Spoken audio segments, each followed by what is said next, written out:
بسم الله الرحمن الرحيم.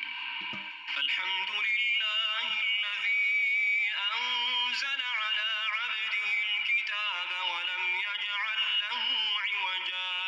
قيما لينذر بأسا شديدا من لدنه ويبشر المؤمنين الذين يعملون الصالحات أن لهم أجرا حسنا ماكثين فيه أبدا وينذر الذين قالوا اتخذ الله ولدا ما لهم به من علم ولا لآبائهم كبرت كلمة تخرج من أفواههم إن يقولون إلا كذبا فلعلك باخع نفسك على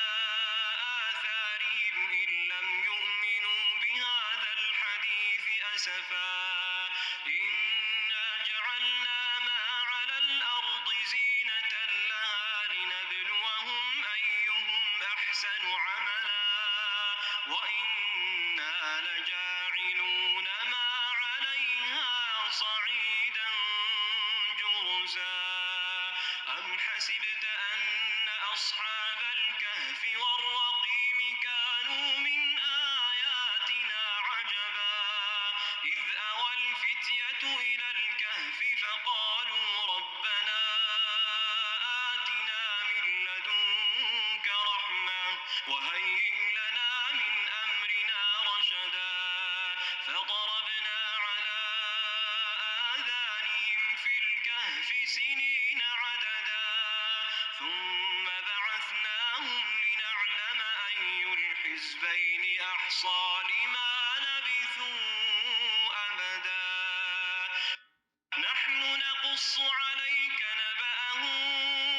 بالحق إنهم فتية آمنوا بربهم وزدناهم هدى وربطنا على قلوبهم إذ قاموا فقالوا ربنا رب السماوات والأرض لن ندعو من دونه إلها لقد قلنا إذا شططا هؤلاء قوم اتخذوا من دونه آلهة لولا يأتون عليهم بسلطان بين فمن أظلم ممن افترى على الله كذبا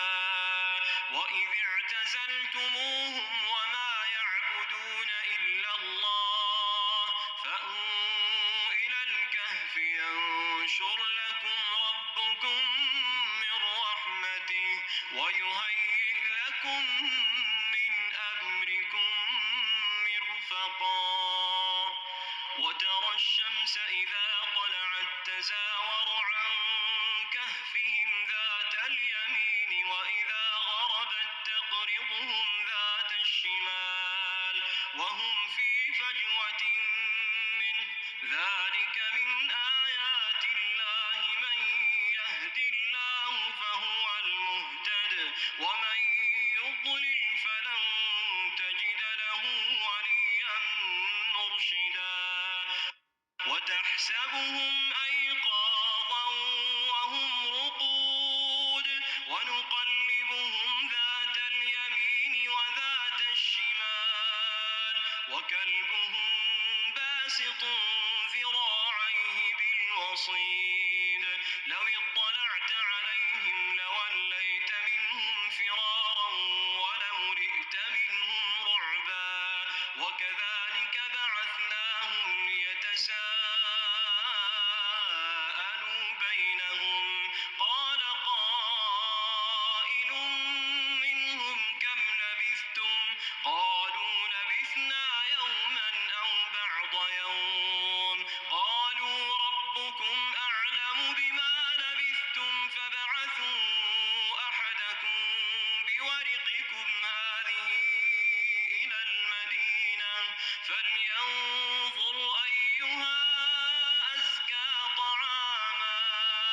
فليأتكم برزق منه وليتلطف ولا يشعرن بكم أحدا إنهم إن يظهروا عليكم يرجموكم أو يعيدوكم في ملتهم ولن تفلحوا إذا أبدا وكذلك أعثرنا عليهم ليعلموا أن وعد الله حق وأن الساعة لا ريب فيها إذ يتنازعون بينهم أمرهم فقالوا ابنوا عليهم بنيانا ربهم أعلم بهم قال الذين غلبوا على أمرهم لنتخذن عليهم مسجدا سيقولون ثلاثة رابعهم كلبهم ويقولون خمسة سادسهم كلبهم رجما بالغيب ويقولون سبعة وثامنهم كلبهم قل ربي أعلم بعدتهم ما يعلمهم إلا قليل فلا تمار فيهم إلا مراء ظاهرا ولا تستفت فيهم منهم أحدا ولا تقولن لشيء إني فاعل ذلك غدا إلا أن يشاء الله واذكر ربك إذا نسيت وقل عسى أن يهديني ربي لأقرب من هذا رشدا ولبثوا في كهفهم 300 سنين وازدادوا 9 قل الله أعلم بما لبثوا له غيب السماوات والأرض أبصر به وأسمع ما لهم من دونه من ولي ولا يشرك في حكمه أحدا واتل ما أوحي إليك من كتاب ربك لا مبدل لكلماته ولن تجد من دونه ملتحدا واصبر نفسك مع الذين يدعون ربهم بالغداة والعشي يريدون وجهه ولا تعد عيناك عنهم تريد زينة الحياة الدنيا ولا تطع من أغفلنا قلبه عن ذكرنا واتبع هواه وكان أمره فرطا وقل الحق من ربكم فمن شاء فليؤمن ومن شاء فليكفر إنا أعتدنا للظالمين نارا أحاط بهم سرادقها وإن يستغيثوا يغاثوا بماء كالمهل يشوي الوجوه بئس الشراب وساءت مرتفقا إن الذين آمنوا وعملوا الصالحات إنا لا نضيع أجر من أحسن عملا أولئك لهم جنات عدن تجري من تحتهم الأنهار يحلون فيها من أساور من ذهب ويلبسون ثيابا خضرا من سندس وإستبرق متكئين فيها على الأرائك نعم الثواب وحسنت مرتفقا واضرب لهم مثل الرجلين جعلنا لأحدهما جنتين من أعناب وحففناهما بنخل وجعلنا بينهما زرعا كلتا الجنتين آتت أكلها ولم تظلم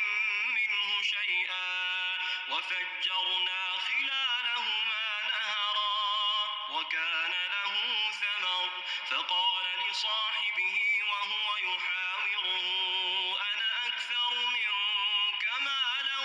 وأعز نفرا ودخل جنته وهو ظالم لنفسه قال ما أظن أن تبيد هذه أبدا وما أظن الساعة قائمة ولئن رددت إلى ربي لأجدن خيرا منها منقلبا قال له صاحبه وهو يحاوره أكفرت بالذي خلقك من تراب ثم من نطفة ثم سواك رجلا لكن هو الله ربي ولا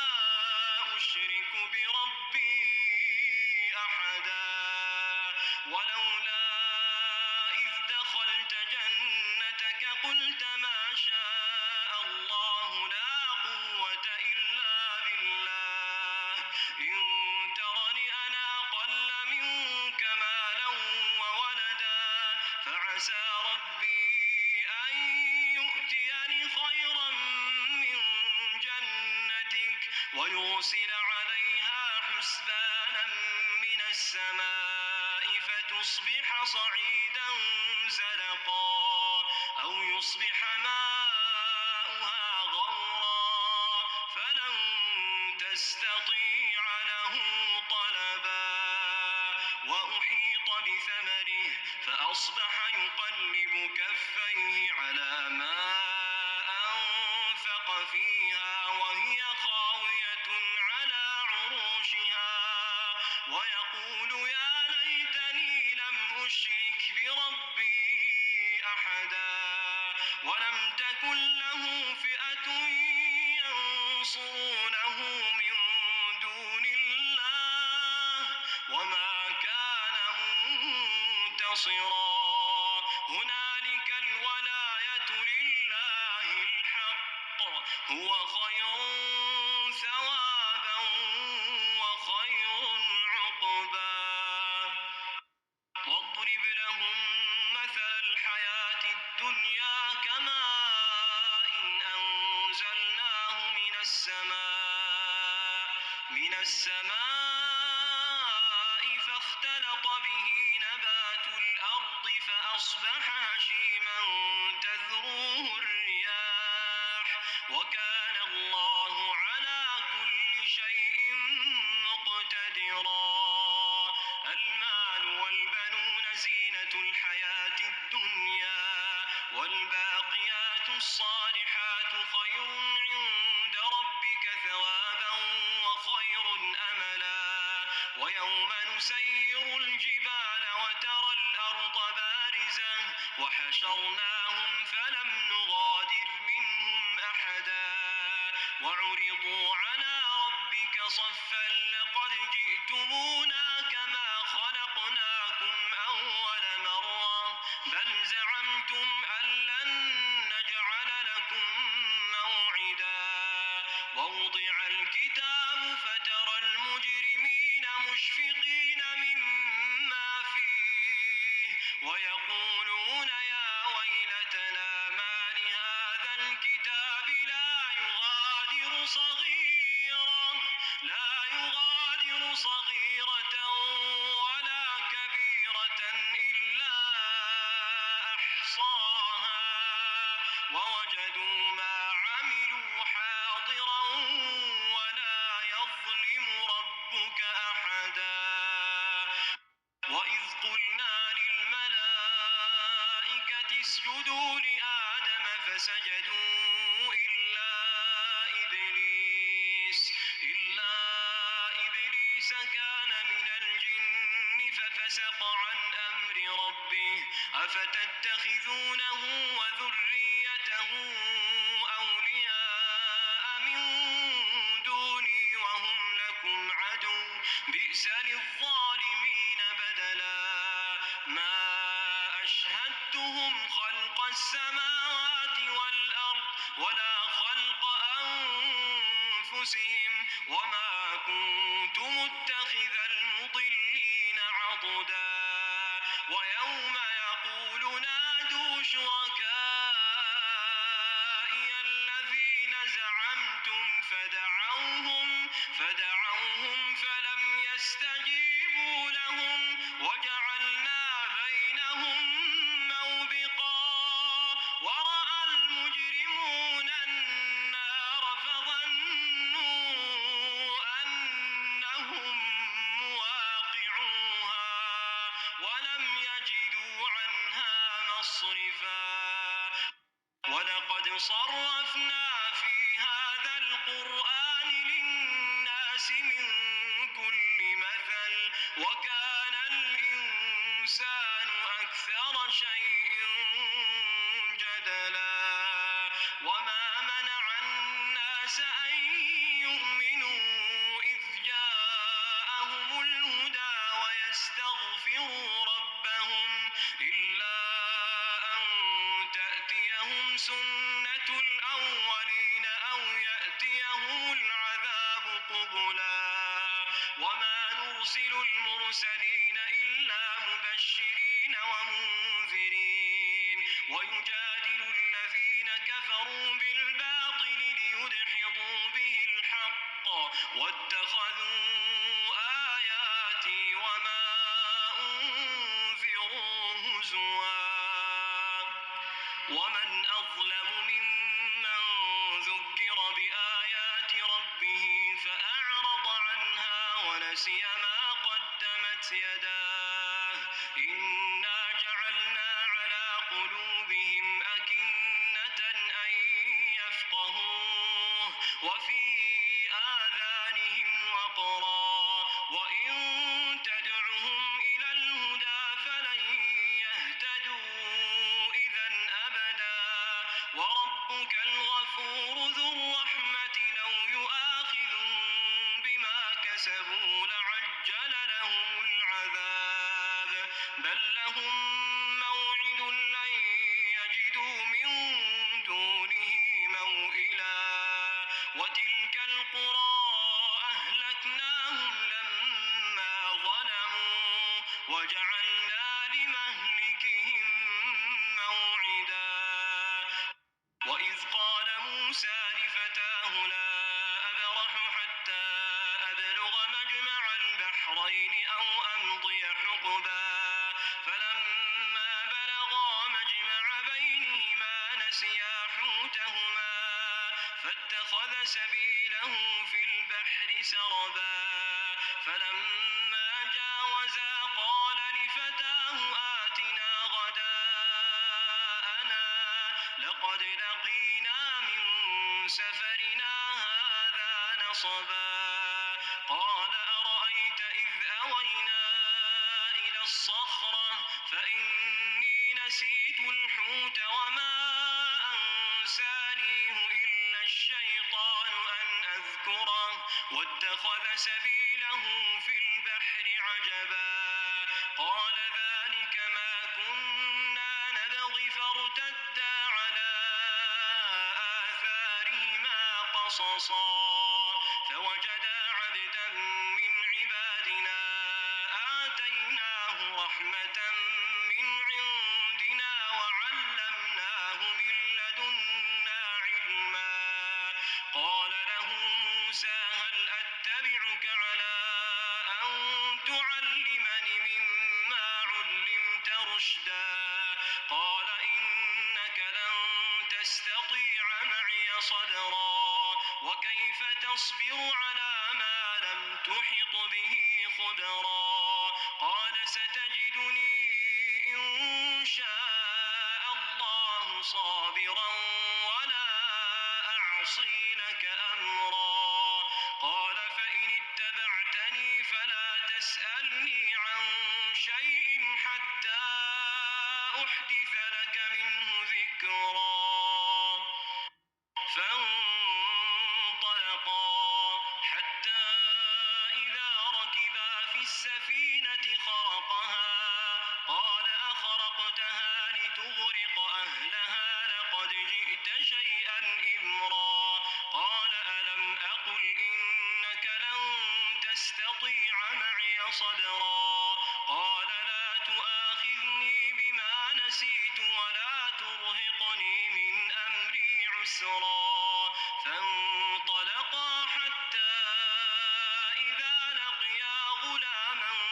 فقتله قال أقتلت نفسا زكية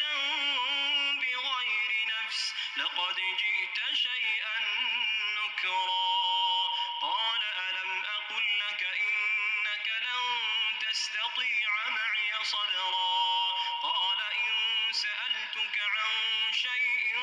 بعدها فلا تصاحبني قد بلغت من لدني عذرا فانطلقا حتى إذا أتيا أهل قرية استطعما أهلها فأبوا أن يضيفوهما فوجدا فيها جدارا يريد أن ينقض فأقامه قال لو شئت لاتخذت عليه أجرا قال هذا فراق بيني وبينك سأنبئك بتأويل ما لم تستطع عليه صبرا أما السفينة فكانت لمساكين يعملون في البحر فأردت أن أعيبها وكان وراءهم ملك يأخذ كل سفينة غصبا وأما الغلام فكان أبواه مؤمنين فخشينا أن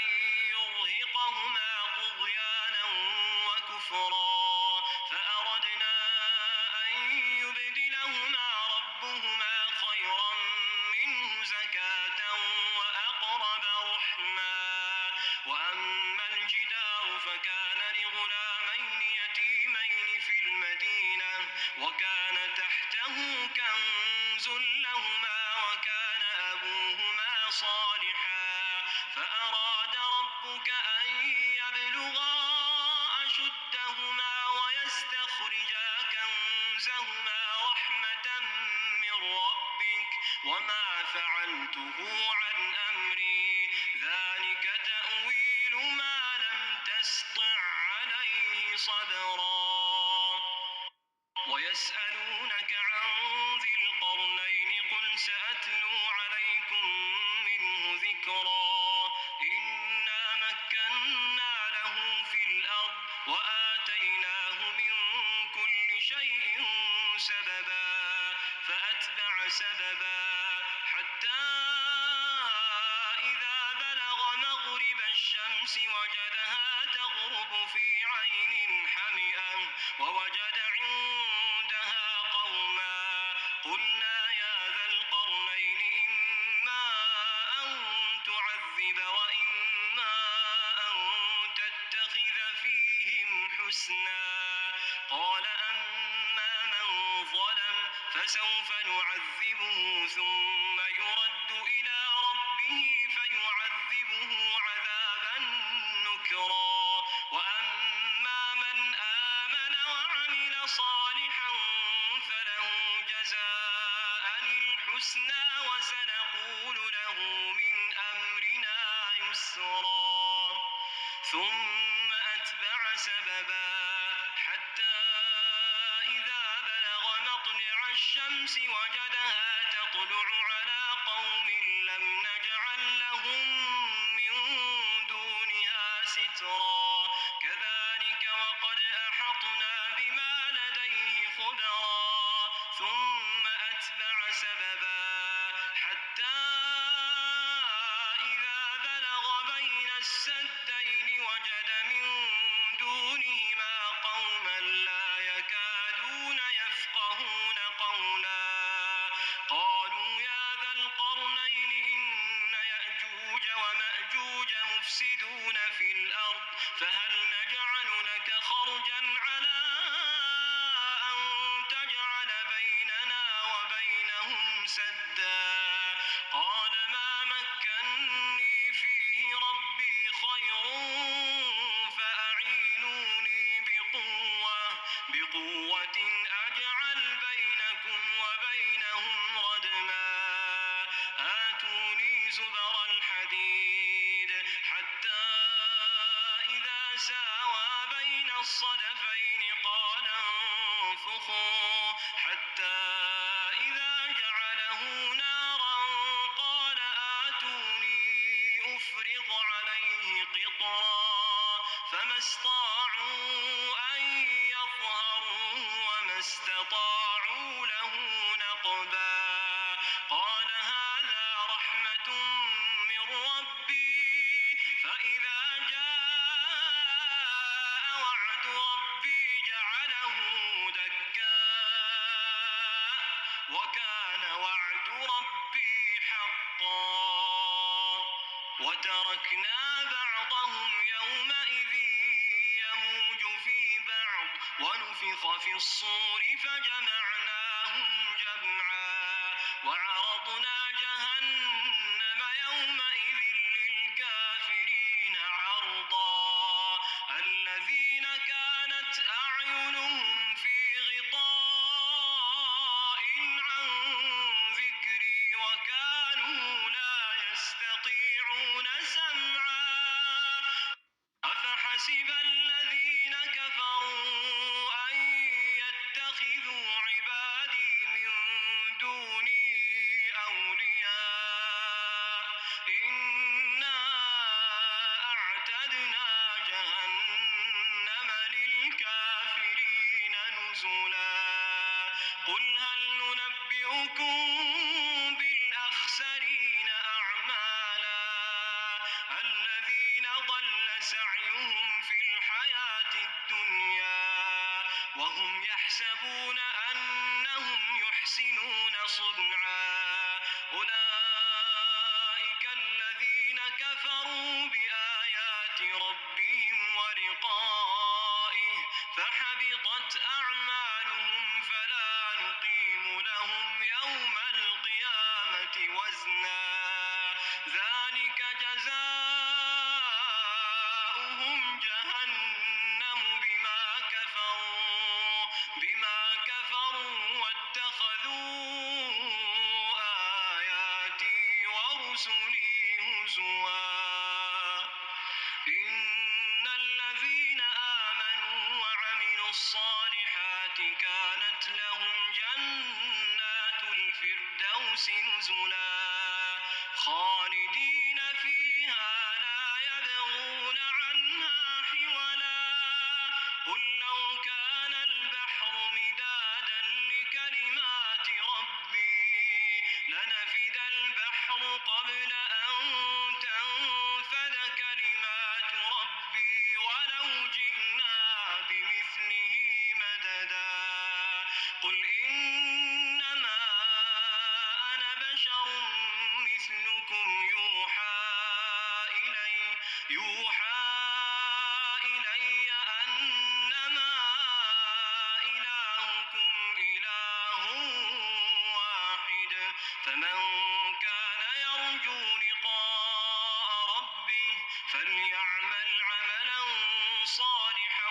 ولا يشرك بعبادة ربه أحدا